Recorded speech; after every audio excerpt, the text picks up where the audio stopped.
Hey guys, James with Torches and Tactical, and today we're going to be talking about a rotating head headlamp, flashlight. I mean, ultimately, you can use it as a magnetic work light. You just kind of all around, all purpose.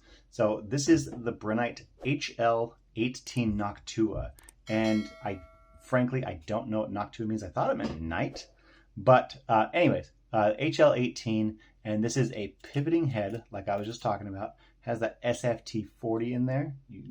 There you go. You can see that right there. That SFT40 in there, and this will give you a max of up to 1600 lumens. Not only that, but with that reflector, you do get up to 308 meters of throw at 23,750 candela. So on top of that, you do also have a high mode of 620 lumens, mid of 150, low of 50, and finally there is that hold and press moonlight mode. That goes 10 lumens at 120 hours. So tons of runtime at 10 lumens if you need it. It is all powered by an IMR 18650 from Brinyte, 3100 milliamp hours at a nominal 3.6 volts.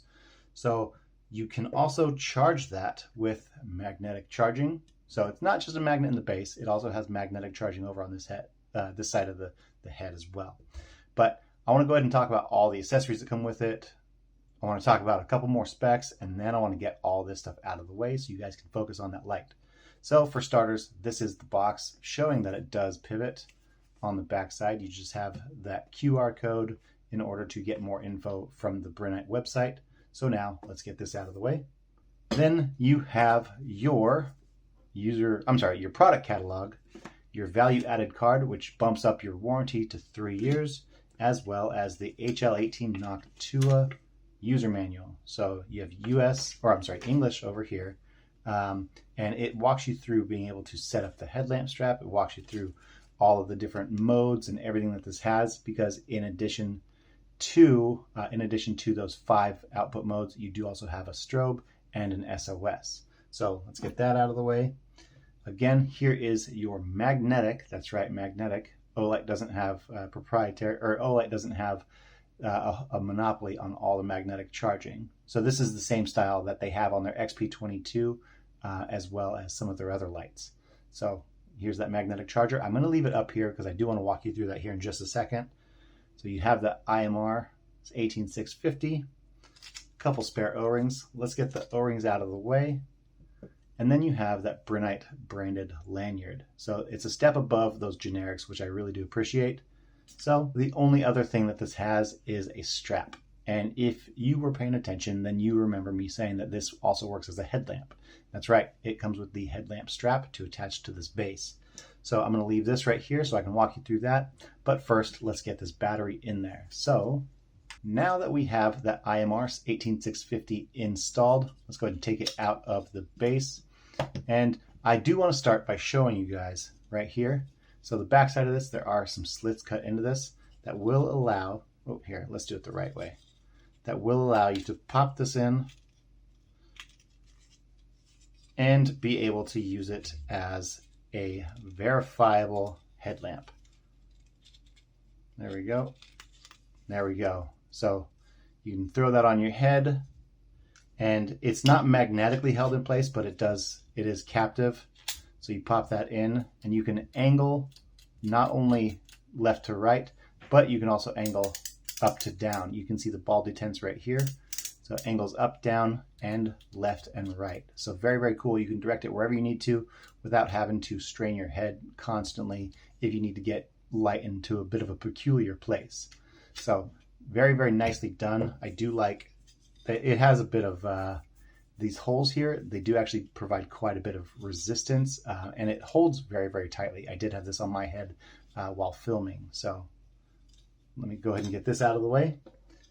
And the reason I have this brick up here is because I want to show you that USB, or magnetic charging rather.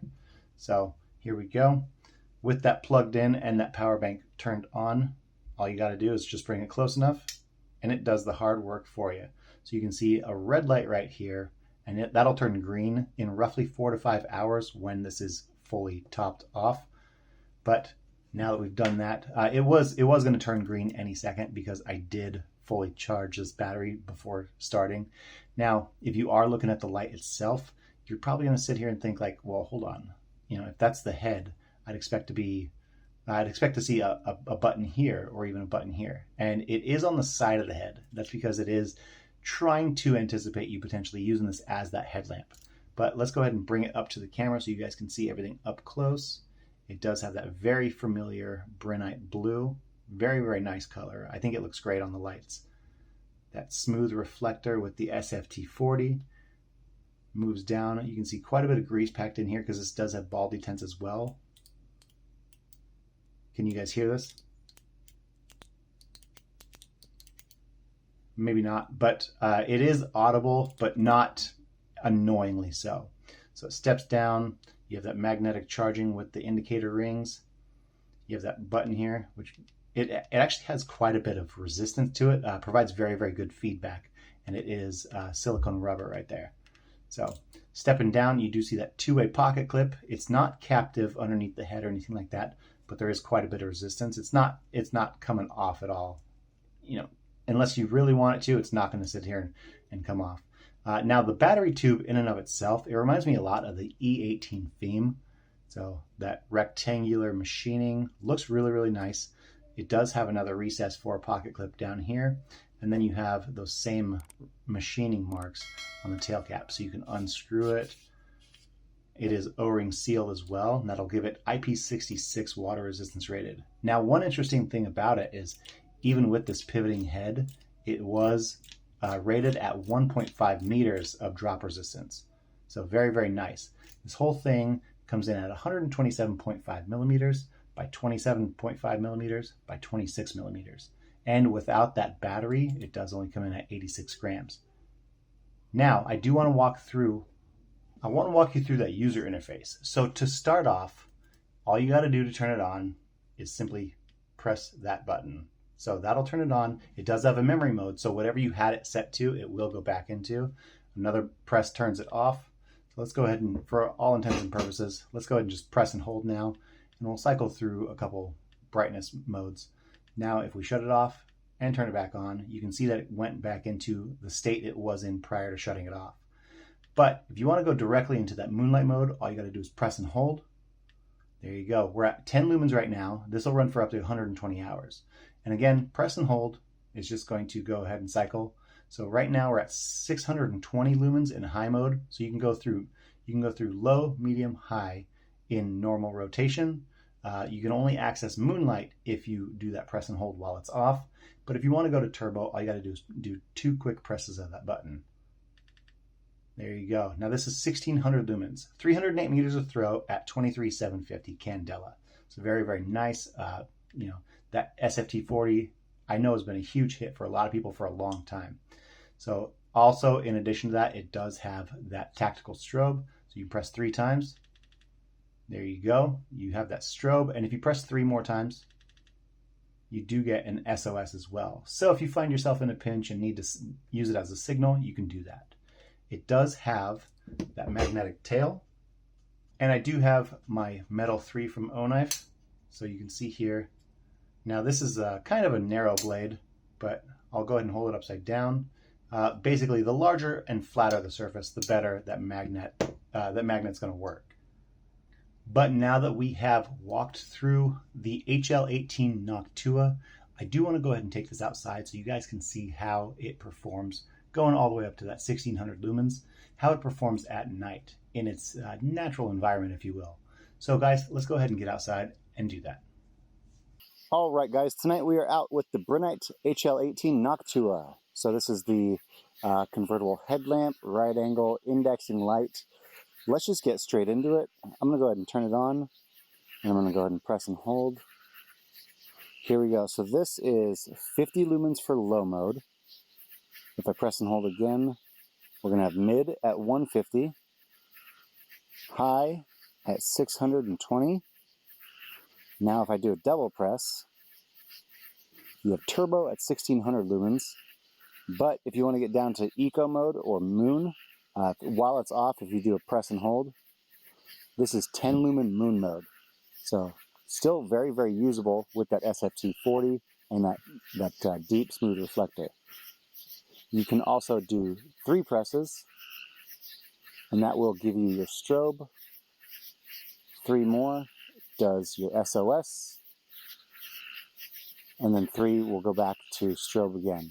So just so we can see it one more time, a double press will do 1600 lumens from the HL18 Noctua. All right, guys, now that we've seen how that does, let's go ahead and get back inside. All right, so we went outside and we saw how the HL18 Noctua does in the dark. I think for how, frankly, it's not a very large head.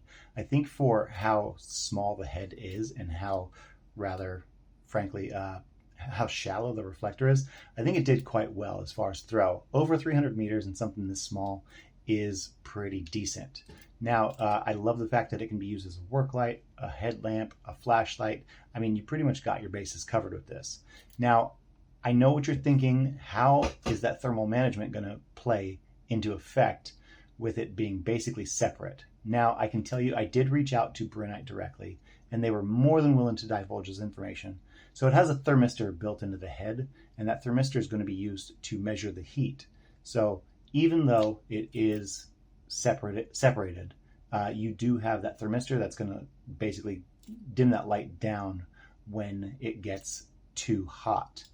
So that's the only real downside I can think of the HL18, is the fact that since basically the head is completely isolated, it will heat up a little bit faster than if it had large cooling fins and was solidly connected to the body. Now, I haven't noticed a huge decrease in performance because of that. I've been using it outside for quite a while, but I haven't noticed a huge decrease in performance. I think the fact that you get the indexing head is more than enough to make up for the fact that it will dim a little sooner.